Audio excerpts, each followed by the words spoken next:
प्रोनेसिस investor academy के इस brand new video में आप सभी का बहुत बहुत स्वागत है। डिफेंस स्टॉक्स में आग लगा हुआ है। आग लगा हुआ कि मतलब ये हुआ कि बहुत तेजी से ज़्यादातर स्टॉक्स ऊपर जा रहे हैं। कोई नई बात तो नहीं है ना, काफ़ी समय से हम लोग ये डिस्कस कर रहे हैं कि यहाँ पे गवर्नमेंट की तरफ से टेल विंड आ रहा है। पीएसयू स्टॉक्स देखिए बहुत अच्छे रिटर्न्स, और सबसे बड़ी बात प्राइवेट सेक्टर के स्टॉक्स डिफेंस रिलेटेड वहाँ भी रिटर्न्स बहुत ज़्यादा आ रहा है।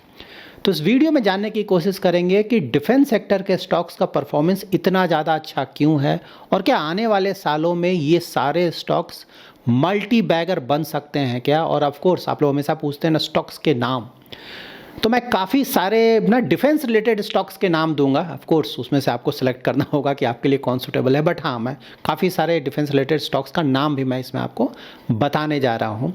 इन्फॉर्मेटिव वीडियो है, पूरा देखें, अच्छी तरह से समझे, पसंद आए तो लाइक और शेयर जरूर करें।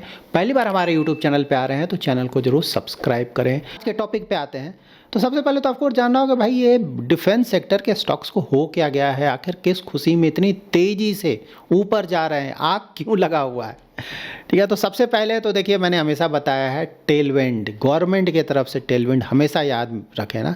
सरकारी ऑर्डर्स की बरसात, सरकार की तरफ से बहुत ज़्यादा ऑर्डर आ रहा है, और सरकार की तरफ से बोला जा रहा है कि 2030 तक, ठीक है, 75% जो डिफेंस प्रोक्योरमेंट होगा ना वो मेड इन इंडिया होगा। मतलब जो टोटल पैसा लगाया जाएगा सरकार की तरफ से डिफेंस में, उसमें ट्राई किया जाएगा कि 75% जो है वो इंडिया में ही बनाया जाए, बाहर से ज़्यादा नहीं। अभी तो देख रहे हैं आप ना, पहले तो पूरा का पूरा हम बाहर से इंपोर्ट करते थे डिफेंस इक्विपमेंट्स, अब पूरा चेंज हो रहा है। और इसीलिए इतना ज़्यादा जब ऑर्डर्स आएगा, पैसा आएगा, तो ऑफ कोर्स स्टॉक्स तो ऊपर जाएंगे। तो देखिए सबसे बड़ा रीज़न तो यही है, टेलविंड गवर्नमेंट की तरफ से, गवर्नमेंट बहुत ज़्यादा सपोर्ट कर रहा है यहाँ पे।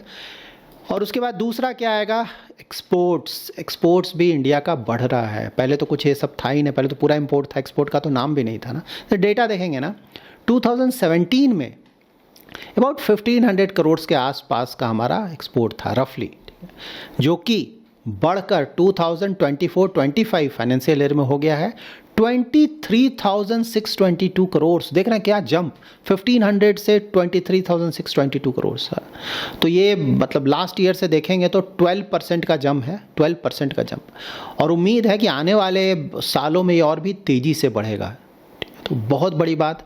उसके बाद देखिए एक तो ऑफकोर्स अनफॉर्चुनेटली इंडिया का लोकेशन ऐसा है, नेबर्स ऐसे हैं कि हमें अपना डिफेंस स्ट्रॉन्ग करना ही होगा। इसीलिए गवर्नमेंट की तरफ से इतना ज़्यादा पैसा खर्च किया जा रहा है। एक तो देखिए वर्ल्ड वाइड प्रॉब्लम्स चल रहे हैं ना, एक तो रसिया और यूक्रेन का युद्ध चल रहा है, कई सालों से लग रहा था कुछ महीनों में ख़त्म हो जाएगा, लेकिन नहीं है, तो कई सालों से चल रहा है, ख़त्म होने का नाम नहीं ले रहा है। उधर इजराइल है, हमास है, ईरान है, सभी जगह प्रॉब्लम्स चल रहे हैं, और भी बहुत सारा लड़ाई चल रहा है। इंडिया में देखें, हमारे यहाँ चाइना बैठा हुआ है, बहुत बड़ा प्लेयर है, डिफेंस में तो बहुत स्ट्रांग है, वो कम्पीट करने के लिए हमें स्ट्रांग बनना ही होगा।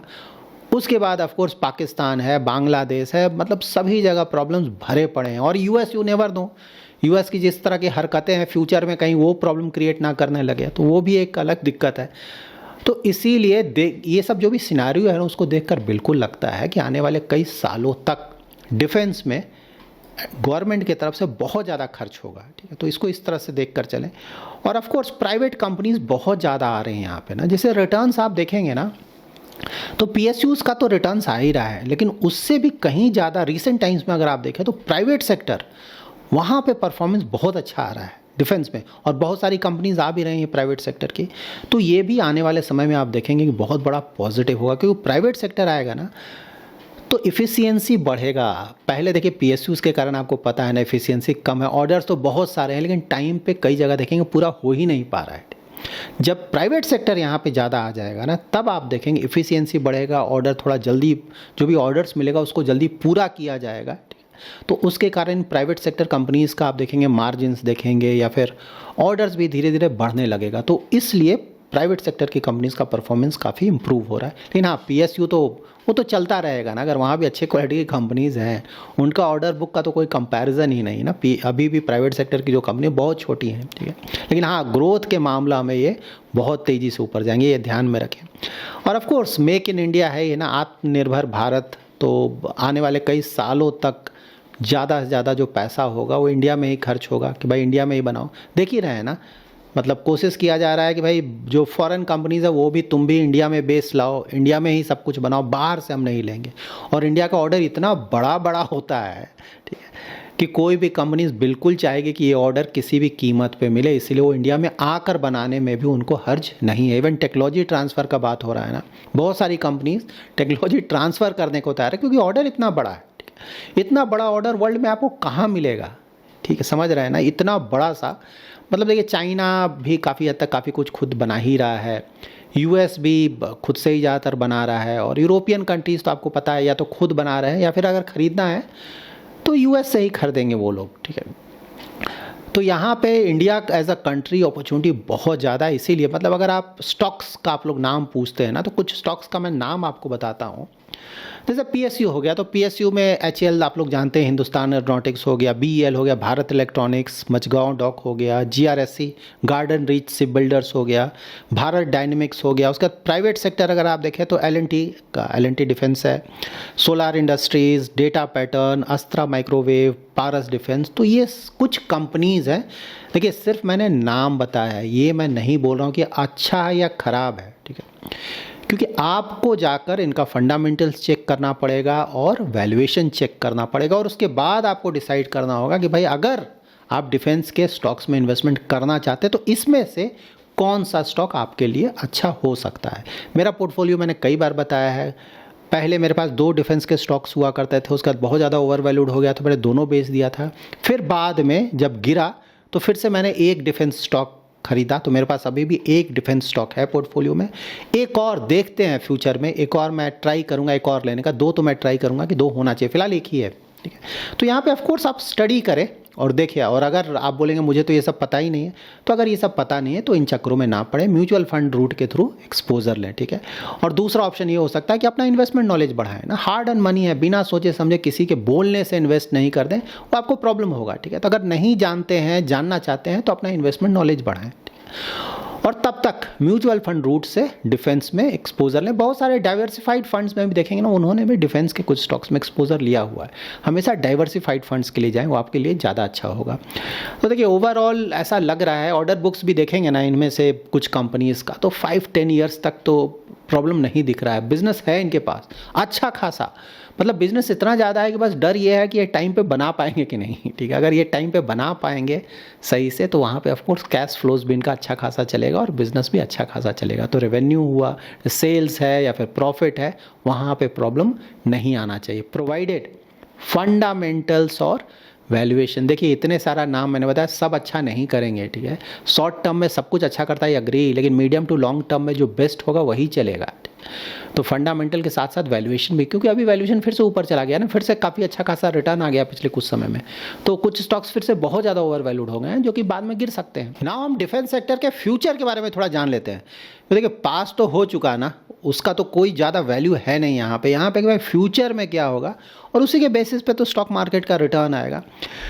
तो देखिए कुछ डेटा मैं आपको देता हूँ, उससे आपको क्लैरिटी मिलेगा। डिफेंस बजट अगर आप देखेंगे ना, तो डिफेंस बजट 2.53 लाख करोड़ का था 2013-14 में, ठीक है, 2.5 लाख करोड़ के आसपास, जो कि बढ़कर बहुत ज़्यादा हो चुका है। फिलहाल डिफेंस बजट कितना है, 2025-26 का डिफेंस बजट है 6.81 लाख करोड़, ठीक है, और पिछले साल से 9.5% से बढ़ा है।